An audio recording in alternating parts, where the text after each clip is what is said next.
بسم اللہ الرحمن الرحیم۔ اللہ کے نام سے شروع جو بڑا مہربان نہایت رحم کرنے والا ہے۔ مون مذاہب چینل کی جانب سے تمام ناظرین کو السلام علیکم ورحمۃ اللہ وبرکاتہ۔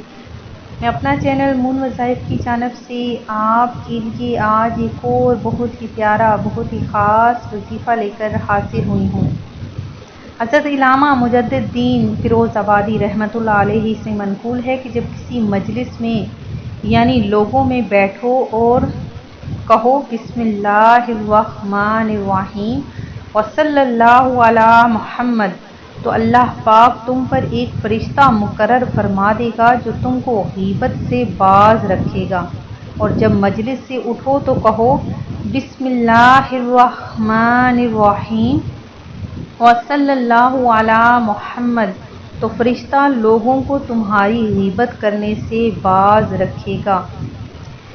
ہمارے معاشرے کی بربادی، افسوس، 100 کروڑ ہا افسوس، غیبت کرنے اور سننے کی عادت نے ہر طرف تباہی مچا رکھی ہے۔ منقول ہے کہ آگ بھی خشک لکڑیوں کو اتنی جلدی نہیں جلاتی جتنی جلدی غیبت بندے کی نیکیوں کو جلا کر رکھ دیتی ہے۔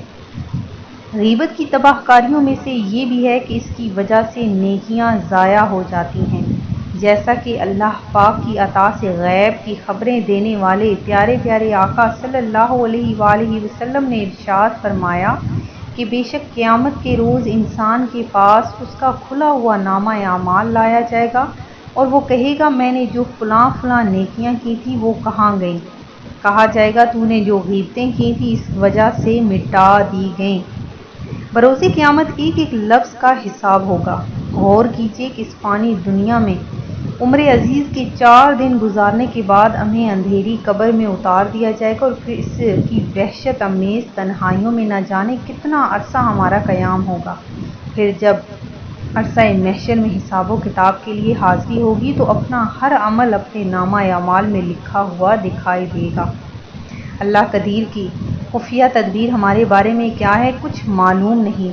آیا بارگاہ رب العزت سے پروانہ مغفرت جاری ہوگا یا معاذ اللہ دخول جہنم کا حکم ملے گا، اس کا ہمیں کچھ بھی علم نہیں۔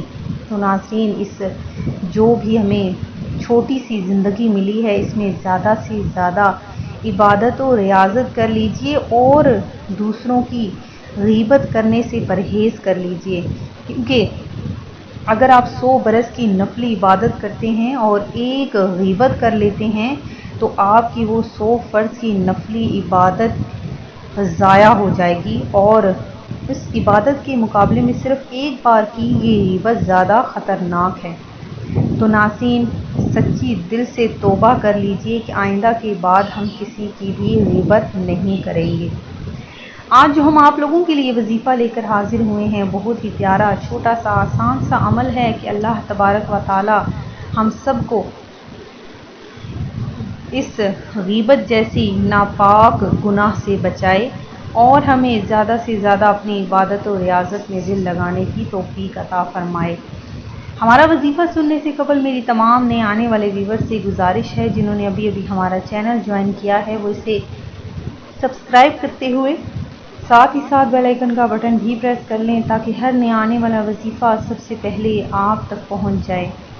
ناظرین، آج جو ہم آپ لوگوں کے لیے وظیفہ لے کر حاضر ہوئے ہیں بہت ہی پیارا آسان سا عمل ہے کہ ہر کام میں اگر آپ چاہتے ہیں کہ آسانیاں ہی آسانیاں ہو جائیں، آپ کی ہر مشکل آسان ہو جائے، پریشانی ختم ہو جائے اور اللہ تبارک و تعالی آپ کے لیے جنت کے دروازے کھول دے اور آپ کے لیے رزق اور برکتیں ہی برکتیں نازل فرما دے، تو آپ نے صرف کیا کرنا ہے کہ ہر نماز کے بعد 1 بار سورہ فاتحہ اور 3 بار سورہ اخلاص پڑھنی ہے۔ یہ کام کر لینے کے بعد آپ نے مسلمانوں کی ارواح کو بخش دینا ہے۔ انشاءاللہ عز و جل آپ کی ہر کام میں آسانی ہوگی، اس کا ثواب بھی آپ کو ملے گا اور اس کے علاوہ اللہ تبارک و تعالی آپ کے لیے برکتیں ہی برکتیں نازل فرمائے گا۔ آپ کے گھر میں، آپ کے کاروبار میں خیر و برکت ہی برکت ہوگی۔ تو ناظرین، ہر نماز کے بعد 1 بار سورہ فاتحہ، 3 بار سورہ اخلاص آپ نے پڑھنی ہے۔ انشاءاللہ عز و جل آپ کی ہر قسم کی پریشانی مشکل سے نجات اور ہر کام میں آسانی کے لیے بہت ہی پاورفل عمل ہے۔ میں امید کرتی ہوں کہ ہمارا آج کا یہ عمل آپ کو پسند آیا ہوگا۔ اسی طرح سے مزید وظائف حاصل کرنے کے لیے ہمارا چینل مون وظائف کو دیکھتے رہیے۔ اپنا خیال رکھیے گا، دعاؤں میں یاد رکھیے گا۔ اللہ حافظ۔